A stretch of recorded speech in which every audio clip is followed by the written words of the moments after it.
In this world, we are introduced to the filthy life of an otaku. It was like a simple and single spark of electric current touching his foot.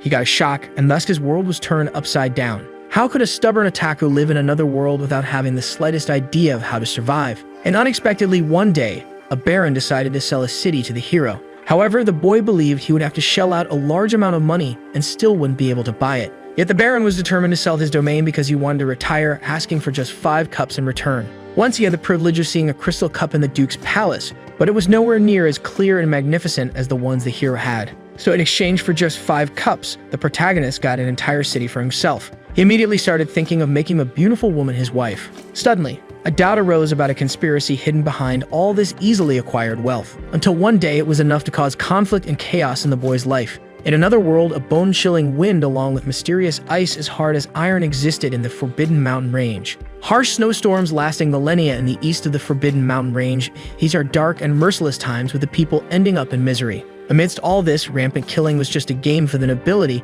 with the strong hunting the weak and the law of the jungle reigning supreme. In one of the main kingdoms, a vendor shouts announcing fresh and cheap oranges, calling everyone to check them out. The name of this vendor is Liu Feng, and it has been a month since he crossed over to this mysterious world. Despite this, he has made a lot of money reselling between this world and Earth. So far, he still doesn't have a place to live, so it's time to look for somewhere to stay for a while. In an establishment, the hero approaches the attendant and asks if she would sell the entire tavern to him, which leaves her surprised. Again, the protagonist reiterates his request, but the girl believes she is dealing with a madman for wanting to buy a shop in such a deserted place. Liu, in turn, thinks about wanting to find a place to stay. Besides, this is in the middle of nowhere, so in case of opening an inn there, a lot of money could be generated. So the hero makes his request once more, but the girl gets irritated, saying it won't be for sale.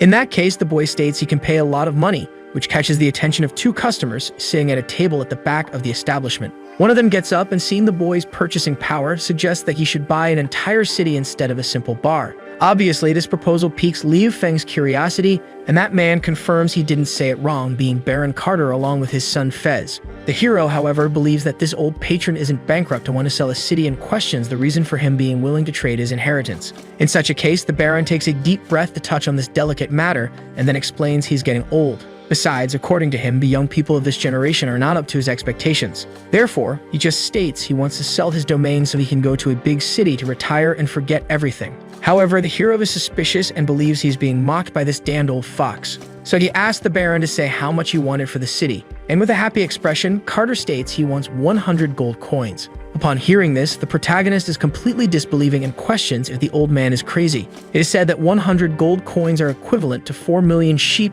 or 500,000 cattle. The exchange, however, amounts to financial comfort for 3 generations. Given this, the hero believes he is being deceived and knows he is not a novice in the commercial world. Carter, in turn, questions if the amount is too high, saying he can also grant a noble title along with the territory. But the hero still refuses, and at that moment, a blade approaches his neck, clearly threatening him. The person responsible for this is the noble's son, called Fez, who stated that the boy should feel honored that his father wants to sell his city. So the hero questions if he is being forced to buy, and Carter intervenes, asking for harmony.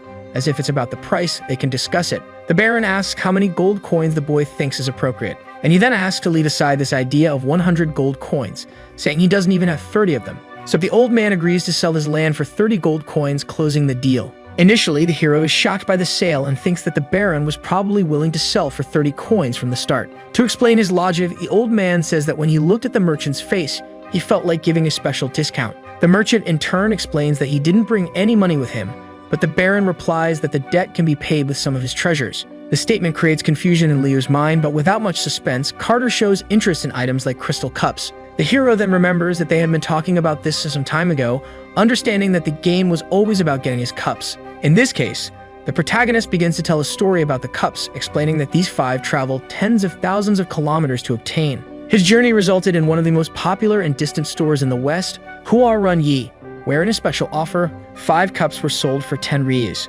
Liu, however, markets his products as if he had bought them for a high value, thus raising the market value of the cups. Faced with the product, Carter explains that once he had the privilege of seeing a crystal cup in the Duke's palace, but even so, it wasn't as clear and magnificent as this one. In this case, the hero is disbelieving that the people of this world are so easily deceived. In contrast, the 2 nobles just admire that modern invention. Liu thinks that if he had known this earlier, he would have brought more of them, but anyway, he can go back and forth between worlds whenever he wants. After witnessing the beautiful cups, the Baron asks his old friend if he has other treasures like this. Upon this, the protagonist realizes that this bastard wants to find out if he has any more valuable items, and that if he does, they will kill him to get them. The hero thinks that since the cup is considered a treasure, he will gather all the treasures and store them in his storage space, thus opening it for them to take a look. However, before that, the protagonist removes everything of value from the modern world from the box, and the Baron waits excitedly. After opening the chest, Liu demonstrates his other items and asks if Carter is interested in any of them. However, the old man is disappointed and says he doesn't want any of that for now, which the hero comments is a pity. Later, on a sunny road in the countryside, the galloping of the horse is heard. The protagonist is with the nobles in the wheat fields near the city of Yang, and he notices that the crops are growing very well. Carter agrees despite having to watch out for horse thieves who appear in the autumn harvest to steal the grains. After a certain period of riding, they finally arrive at the city of Yang, with our hero getting very excited by what he sees in front of him.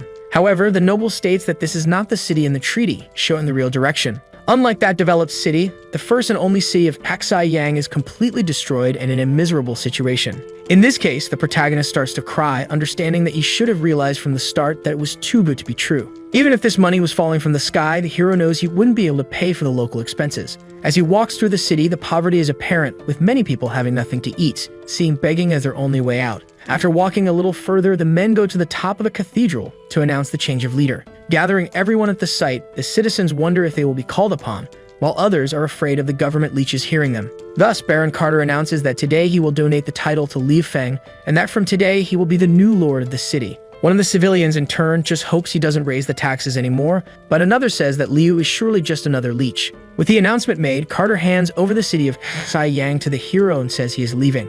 In this case, the protagonist decides to make a speech to his new people. However, before he can even begin to say anything, the civilians tell him to get out of there, calling him a parasite and saying all their money has been sucked away. Thus, they start a protest down with the parasites and begin to throw stones at the hero, who thinks it's no surprise the Baron wanted to sell the city for so little. Later, the Baron states that the place is seriously injured and starving for a week, then questions how the civilians couldn't defeat it, even with so many people. In this case, reporting to their lord, one of them informs him that the monster was very strong and that they are not capable of taking it with them. This deeply irritates Carter, but suddenly he has an idea that will solve his problem. Now he calls for the new lord of the city and explains that he left a secret gift in the castle's dungeon, which arouses the hero's curiosity. Continuing, the Baron warns that the boy should go see it without delay because if things continue as they are, the castle could be demolished. Upon hearing this, the protagonist becomes completely desperate at the possibility of having his castle destroyed without even being able to enjoy it. So he runs towards the dungeon while wondering what on earth could be inside. Upon reaching the castle, the hero walks towards the dungeon and enters the place, encountering rats and lit torches.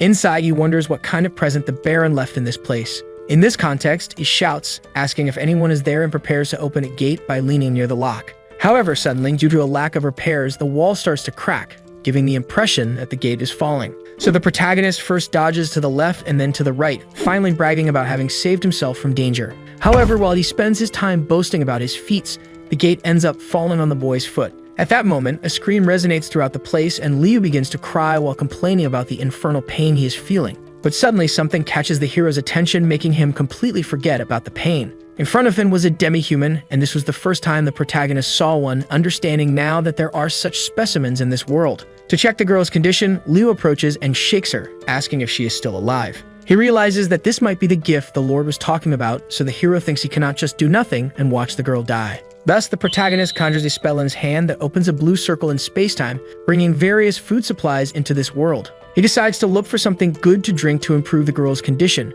who is very weak at the moment. In that box, Liu finds some energy drinks, but among them, there was one that would be ideal. A bottle of water is taken and quickly given to the girl, who drinks it and within seconds regains her consciousness, spitting out the water. Soon after, the girl blinds the hero with the water and knees him in the face, making him semi-unconscious, while he wonders what the hell is happening. Promptly, that demi-human continues her attack, jumping from side to side and finally going for the protagonist while roaring. The hero, in turn, just screams for help, and in his mind, he remembers all the moments of his life. He definitely doesn't want to die because, up until now, he hasn't managed to get beautiful and rich young woman as his wife. However, the girl who was about to finish off the boy simply faints in his arms. In this case, Liu feels relieved, understanding that he is saved from imminent danger. Later in the castle, a complaint scream from the hero was heard throughout the region. With the girl in his bed, he is impressed by her immense beauty. This mysterious beast woman is named Mina, and Liu wonders why Carter had to lock her up in the dungeon. At that moment, the girl's stomach grows with hunger, and the hero understands that considering what the Baron said earlier,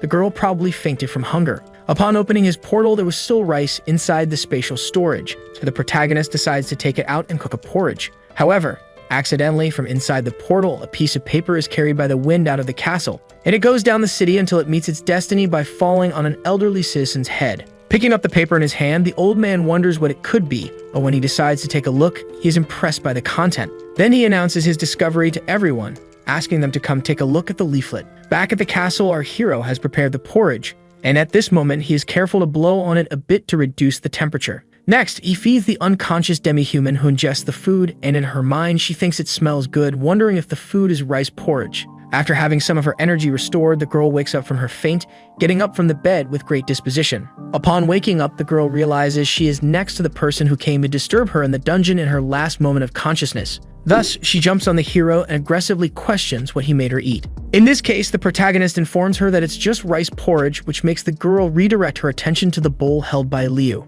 Upon analyzing it, Mina realizes it's normal rice porridge and comments that it smells really good. However, in her mind, she tries to control herself because she believes humans can't be so kind, given that she was captured by them. Despite any moral convictions, the demi-human's stomach growls louder. In this case, she orders the hero to eat a bite of the rice porridge, which he promptly does. Thus, the girl asks to eat another bite, this time a much bigger one, and Liu understands, saying he will eat until there's nothing left. In his mind, the protagonist knows that if the girl wanted to hurt him, she should have had the opportunity a few moments ago, so there's nothing wrong with the porridge. This situation repeated several times until finally, Mina gave in and ended up eating a portion equivalent to a month's worth of rice for a normal person. With her meal finished, Mina wondered what in the world happened and now began to admire humans. However, maintaining her angry pose, she orders Liu to let her go at once or she will kill him. Initially, the protagonist is disappointed that the girl ate all his rice and already wants to leave, but he explains that no one will stop her from going, pointing to the door. In this case, the girl prepares to leave, and before anything else, the hero asks her to be careful on her journey, making sure not to be captured by Carter or any other idiot like him. Upon hearing this, the girl thinks the boy seems different from the other nobles. With that farewell sign, Mina becomes a little embarrassed, showing the beginning of some repressed feeling. But at this moment, she hears something outside that scares her, and thus she rushes at the hero, calling him a scoundrel and claiming there's an ambush outside. In response to the girl, the hero says he is the only one in the entire castle, there's no ambush, and he asks her to stop trying to kill him. At this moment, a revolt happens outside the castle with civilians shouting at the leeches and demanding they open the gates. In this case, the girl claims she was right about her suspicions, but the protagonist says he doesn't know what's happening. Quickly, the population manages to enter the castle, getting closer and closer to the Lord's Hall. The cry of revolt was heard throughout the place, calling for strength and ordering the death of the leeches. Upon reaching the Baron's quarters, Sinki's group tries to break down the door with a log. Faced with this, the hero explains to the girl that these are not his people, advising her to hide quickly. Initially, Mina is suspicious, but Liu says that if he wanted to hurt her, she would already be dead, which makes the girl take his words a bit more seriously. Finally, the group of rebels manages to break down the door, and their leader points to the Lord of the land. He orders his colleagues not to let him escape, and then they all gather around the protagonist with their weapons drawn. Without delay, one of the civilians asks what the city lord is doing and explains that they have already been stripped of everything, having nothing left. In this case, Bafa questions why the Baron is trying to collect even more taxes. In response, the protagonist comments that he did not order an additional tax collection. In such a scenario, the elder shows the scroll he received in his face earlier. Upon seeing this, the hero thinks it's not his since he sold a batch of straw paper to the Baron as sheepskin scrolls a month and a half ago. In this case, Liu questions if this is a sheepskin scroll and states that if someone wants to know where it came from, it probably came from the castle. Thus, the civilians understand that their expectations were correct, and one of them comments that his brother died of hunger not long ago due to the abusive taxes. At this moment, the hero is called the Incarnate Demon, and he, in turn, only thinks that he sold a bunch of straw paper, not understanding the real reason for the revolt. In a final juncture, if the Baron doesn't let the civilians live in peace, they decide not to let him live either. Thus, the Baron's death is ordered, and one of them promptly rushes towards the hero with his cutting weapon, along with a strong, murderous intent. Before the attack is completed, a stone is thrown towards the boy's dagger, which ends up disarming him. Unexpectedly, Mina interferes in the conflict and tells the boy to hold his hands while he questions her identity. According to the law, if a civilian kills a noble, all those who rebel and their families will be sentenced to the gallows. In light of the information presented, one of the civilians understands that the girl is right, and another says he doesn't care about his own death, but doesn't want harm to come to his wife and daughters. In this case, the hero simply recalls that he told the girl to hide, not understanding why she is there now. Promptly, Mina asks if the Lord of the Land is alright, and he responds affirmatively, while the dagger is stuck in his head, which makes the girl laugh. At this moment, Bafu gets irritated and comments that the Baron is increasing taxes by 50%, which in reality is the same as a death sentence. From this, the protagonist decides to take a look at the paper, and upon seeing it, things were worse than he imagined. It was written with Carter's signature that to celebrate the beloved horse's birthday of the city lord, taxes would be increased by 50%. Realizing he was made a scapegoat, Liu informs them that the notification was issued by the previous lord. In this case, this starts to cause confusion among the civilians, but the youngest of them remains firm because he believes they are all part of the same group. However, as the current lord of the city and in the name of such, the hero announces here and now that all the citizens of Aksai Yang will never have their taxes increased again. Along with the surprise, this causes distrust among the population due to the noble's word, but they saw him tear up the notification, which means they will have food. Gradually, the rebels begin to calm down, and the protagonist starts a speech saying that only by keeping his citizens happy can the Lord of the Land be happy. In this case, he states that he will guide everyone in obtaining wealth and strive for an era of peace and prosperity. However, for this, they will need to roll up their sleeves and get to work on some heavy labor. Although they didn't really understand this, the civilians found it incredible. And with this being indeed the case, Bafu decides to thank him for all the great kindness and grace. Liu, in turn, reiterates that it is true and prides himself on never going back on his word. In this case, everyone decides to leave and hope that the city lord told the truth because it would really be good for them if he did. In another scenario, Fez tells his father that he heard the city of Aksai Yang has already become a complete mess with a group of villagers invading the lord's mansion.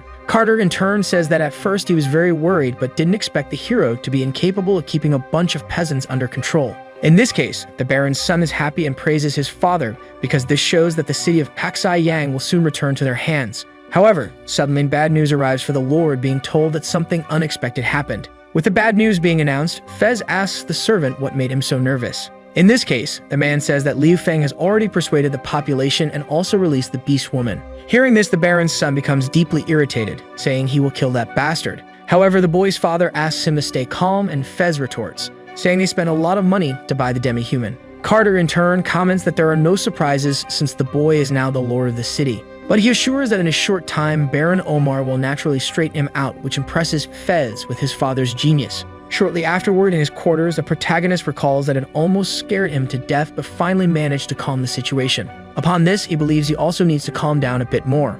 He starts to enjoy a nap, and Mina decides to leave now, which makes the boy wake up immediately. To change the girl's decision, he asks her to wait because her wounds are not yet fully healed. Furthermore, he says that if Mina leaves like this, her capture will be as easy as taking candy from a baby. Upon hearing this, the girl shows her claws and says she will just kill anyone in her way. The hero explains that if she wants, she can stay there for a while until she recovers, and in any case, he would be incapable of doing any harm to her. Mina, in turn, remains hesitant, believing that humans are not good and therefore cannot be kind in this way. In this case, the protagonist says it's very boring being the only one in the entire castle, and suggests that if she stays and keeps him company, they can talk. Additionally, the hero asks if the girl is afraid of being killed, to which she responds she is not, and even if she were, the protagonist doesn't have enough strength. Reaching an agreement, Mina decides to stay and first heads to the hot springs to take a bath, bidding farewell for now. Upon entering the water, she finds it a very peaceful environment and thinks it's been a long time since she had such a good bath. However, suddenly she starts feeling pain in her left shoulder,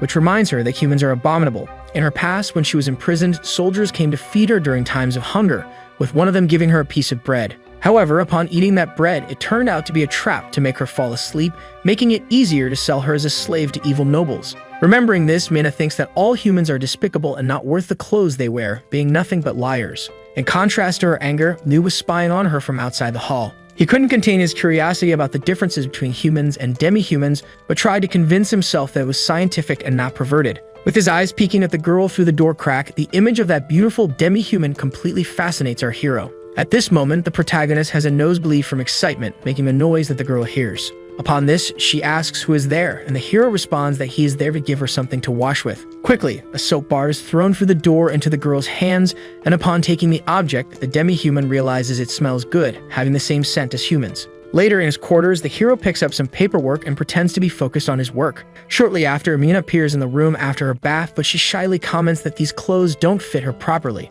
With the woman in front of him, the boy thinks excitedly that a freshly bathed cat woman is something he would never have been able to see in the other world. And before the boy's perverted gaze, the girl understands his intentions, thus questioning what he is looking at. In this case, the hero tries to change the subject, informing her that he has prepared rice porridge especially for the guest. This clearly catches the girl's attention, who thanks him for the porridge but still says she is cautious in case something is being plotted against her. Upon taking the bowl, she states that humans are always plotting something, but the hero assures her that he is different from the rest. Thus, the demi-human agrees that the boy is different, given that he is a human who spies on others in the bath. At this moment, the protagonist realizes he has been caught and thinks that if people find out, he will no longer be able to live there. The girl, however, seems more interested in the porridge than the situation itself, and in consideration of the human, she advises him to pack his bags soon. It is said that in a few days, the hero will no longer want to be the lord of the city because of what will happen soon. The horse thieves are a group of bandits who will appear in 20 days with the arrival of the autumn harvest. They will loot the harvest and might end up killing the city lord,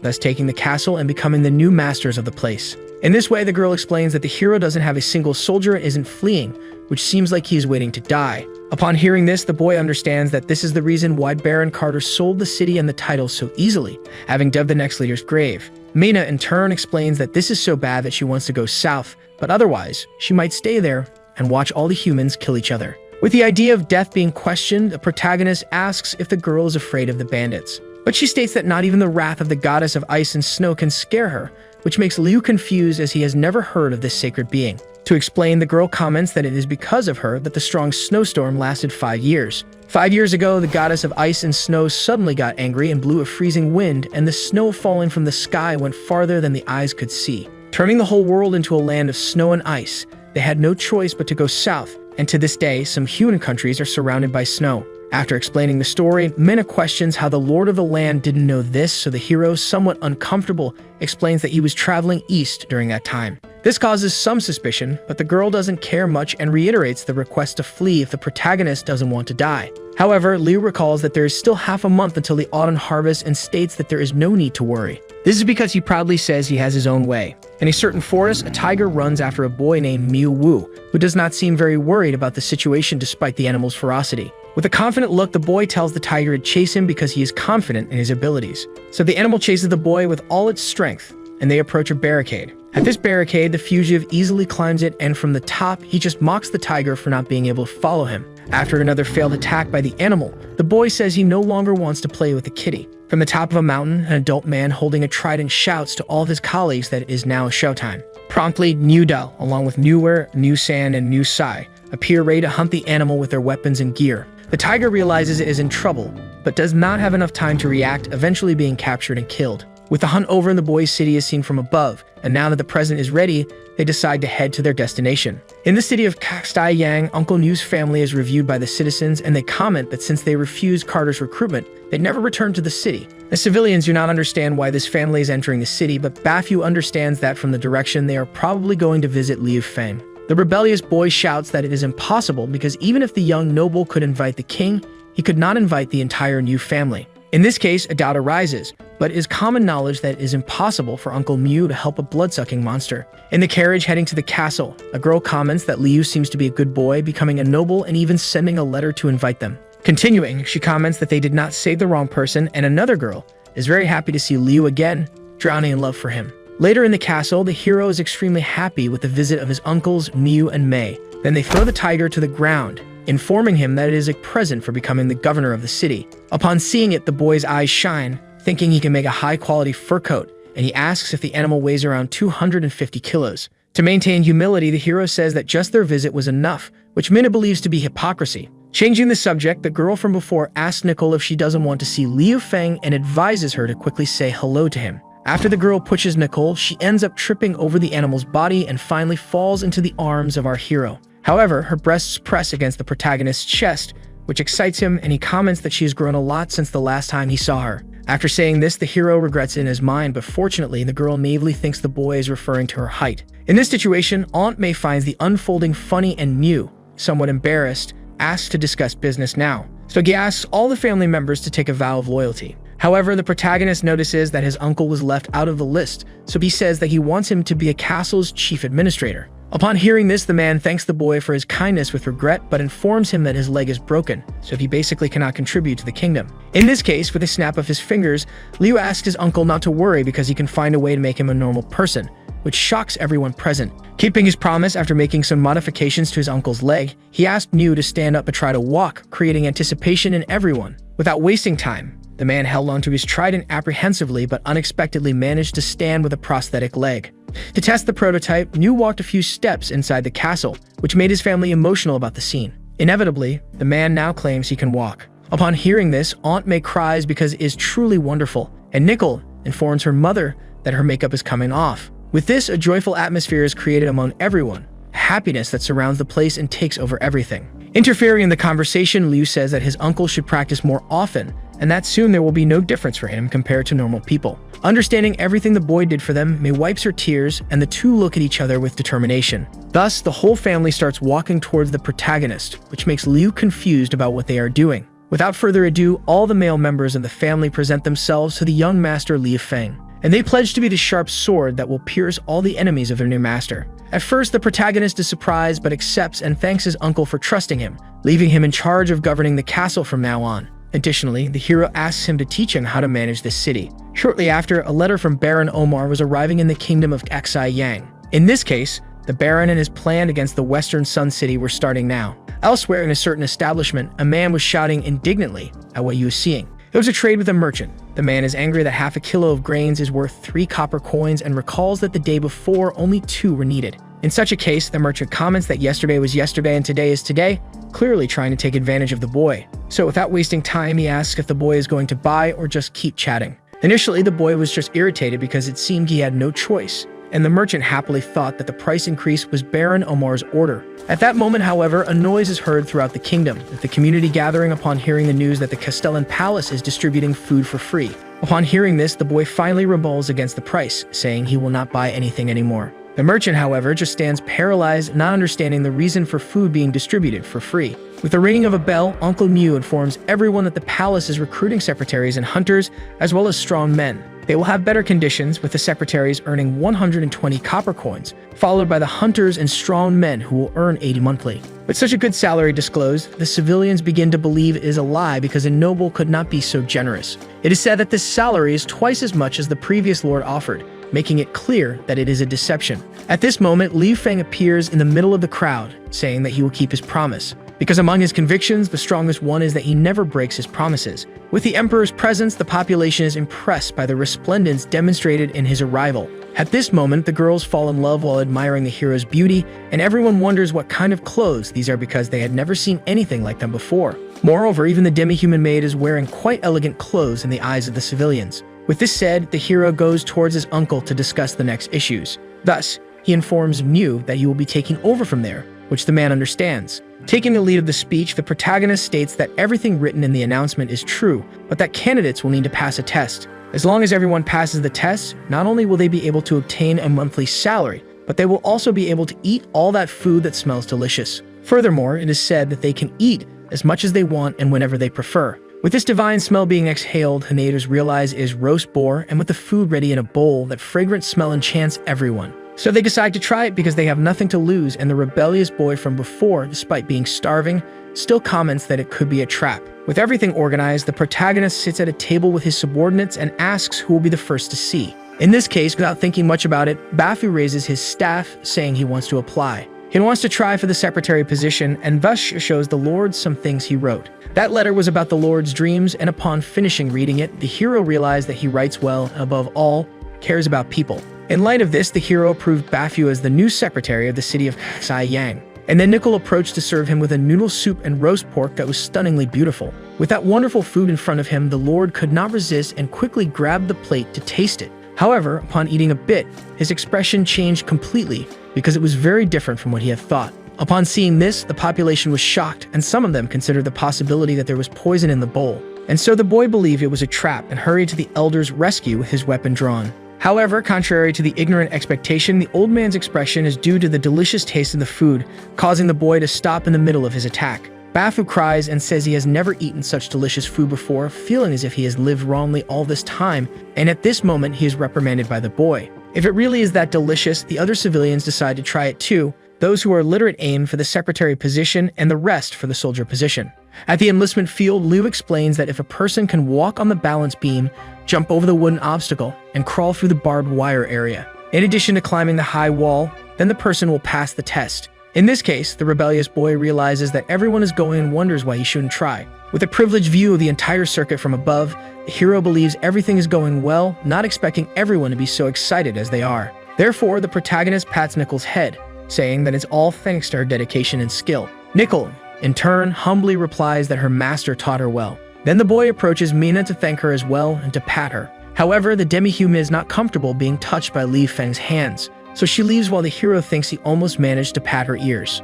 Anyway, Nickel wonders who that girl is to her big brother Liu, understanding that she seems a bit dangerous, but that her companion doesn't seem to care much. In the enlistment field, everyone is exhausted, but they keep going, thinking about the noodle soup and roast pork. At this moment, amidst the tests, a person falls and is quickly removed from the test. Thus, another has their clothing caught on the barbed wire and is also removed. This way, now in the climbing competition, one of the men falls, being eliminated from the contest. From afar, Liu doesn't understand where his master got these things from, as even he, who has been training since he was young, finds it difficult to pass. In this case, it was extremely difficult for normal people who gradually left the test in pain and exhausted. In his mind, Liu believes that if this continues, they won't be able to recruit any soldiers. Later in his room, the hero is reading the legendary Emperor Sun Tzu's book, The Art of War, and can't believe so few people passed the test. Then Nickel suddenly appears with his afternoon tea along with chocolate cake and coffee, which the hero thanks her for wholeheartedly. Upon eating the cake, he finds it soft and tasty, as well as sweet and light, so the hero praises Nickel for her incredible culinary skills.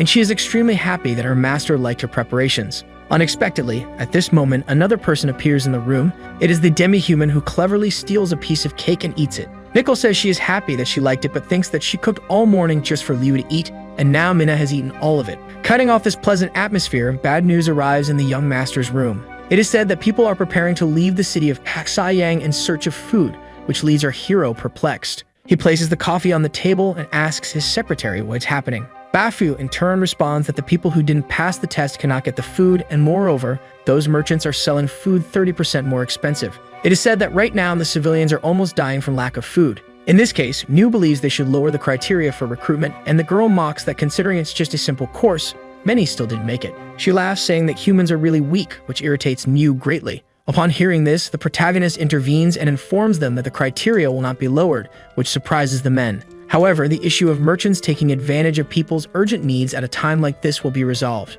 Without delay, Liu heads to the merchant's establishment, and the merchant greets the lord of the city, asking what brings him there. So our hero asks if it was the man in front of him who raised the food prices by 30%. Irritated, he prepares to punch the face of the thief who monopolized the market and put everyone in a difficult situation. However, when he kicks the damn fat guy, he receives no apparent damage, either due to the hero's weakness or the merchant's resistance. With this, the merchant comments that he provides the food and people buy it, and that if they complain that it's too expensive, they can just not buy it. Thus, he asks if there is a problem, and Liu closes his face, grabbing Liu's sword from its sheath and advancing toward the merchant. With that sword pointed at his neck, the hero intimidates the man, asking how he dares to rob his people. However, the man asks the city lord to calm down, and knowing his rights, he states that according to the law, merchants can set prices as they wish. So he questions if the protagonist is thinking of ignoring the law, and upon consulting his secretary, the matter is confirmed. The merchant then starts to victimize himself, saying that they are honest food merchants who conduct their small businesses according to the law. And in his mind, he knows he has Lord Omar as an ally, not needing any alliances with the city lord. Liu, in turn, is outraged that this merchant is causing so much trouble and understands that he will not be able to deal with this today. So proceeding with the information that the price will not be lowered, the boy states that when the time comes, the man had better not regret it. In response to that threat, the merchant just laughs, saying that when they set a price, they naturally do not regret it. Then Liu leaves with his people and again warns the merchant that soon he will get what he deserves. In the city, people no longer know what to do because the price of raw wheat has risen again and refined wheat even more. In the end, if things continue this way, they will all die before the autumn wheat harvest. The merchants in the region always raise prices at this time of year to make as much profit as possible. Amidst all that chaos, Bafu posted an announcement on the city's news board. The announcement said that the city would soon be renovated, so a campaign would be launched to rebuild houses, requiring artisans, masons, and dock workers. In this case, one of the citizens asks if what is written is true, if they really need so many workers. In response to the question, the elder coughs and assures everyone that it is true,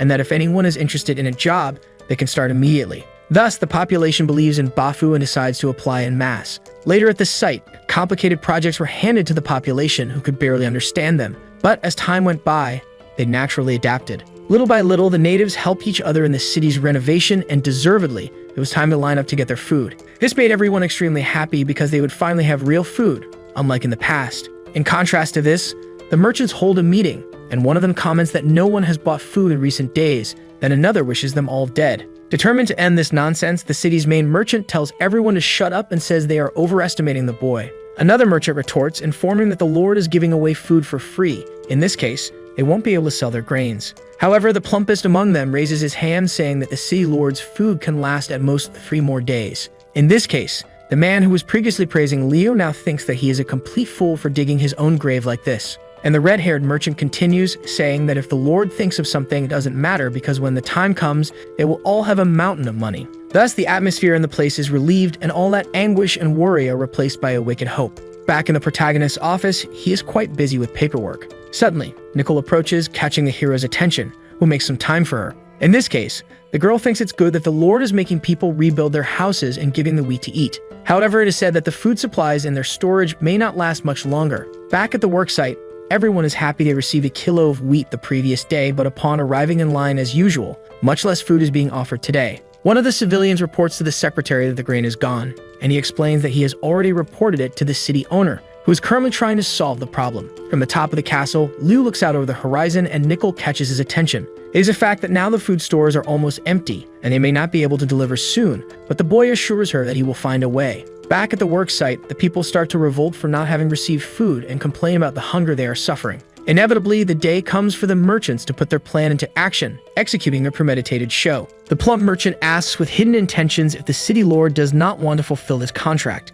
He then asks Bofu to hurry and send more food, questioning why they stopped. Pointing to the population, everyone is hungry and holding their bowls, waiting to receive some food. Obviously, the elder looks embarrassed because he cannot say that the food is running out. Thus, the merchant loudly deduces that there is no more food left, which incites the beginning of a revolt among the hungry and helpless population. Bofu, in turn, asks everyone to calm down and wait just a bit longer, saying the food will arrive soon. Again instigating the fight, the chubby one asks if Bofu is out of grains and if the city lord is facing some difficulty. One of the merchants explains that if the lord needs help, he can just buy from them, and another comments that it should be done soon as it's not right to send people away without paying. With these issues being raised, especially the hunger of children and the elderly, the population thinks among themselves and joins the revolt. In fury, they ask when the food will arrive as it is already getting dark and complain that they will starve if they have to wait any longer. One of them complains that a whole day of work did not yield a single grain, making it clear to him that they were deceived by the leeches. All this ingratitude affects Bofu's feelings, who points his cane at the man, asking if he intends to become a rebel.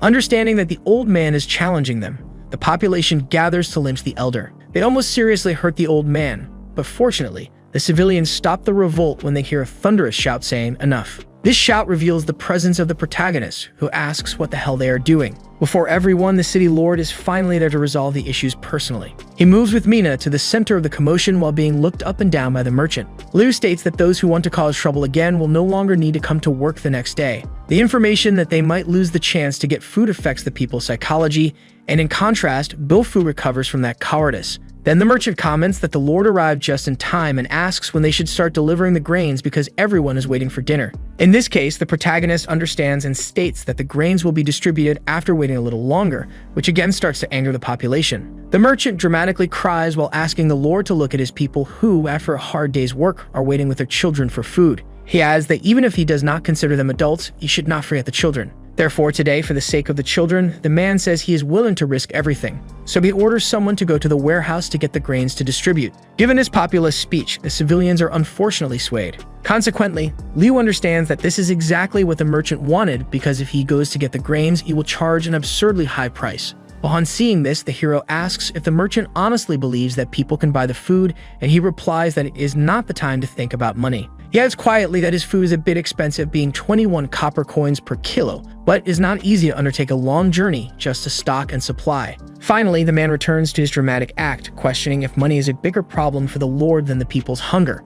With this, the workers buy into his speech and complain that they work all day but do not have a single grain to feed their families. Mina, in turn, is disillusioned, believing there is nothing to be done about it. With Mayfall approaching, the question remains whether the Lord will distribute the grains or not. Naturally, a tense atmosphere forms around the hero as, at this moment, everyone is against him, and the merchant believes it is better for everyone to leave, since their lord will not buy any grain as he does not care about how much they struggle for him, much less about their families' lives. This speech was the tipping point for the population's rebellion, and they now decide to take the food with their own hands, even if they have to invade the castle. With the plan made, everyone heads to the lord's mansion to feed themselves from the reserves. Faced with this perilous situation, the protagonist panics, and the plump merchant is eager to show the true face of these civilians to this foolish governor. Thus, all three begin to laugh, satisfied that their plan is working. However, suddenly, a man points to the horizon. Finally, the grains are seen arriving with Uncle Liu's group on horseback with a massive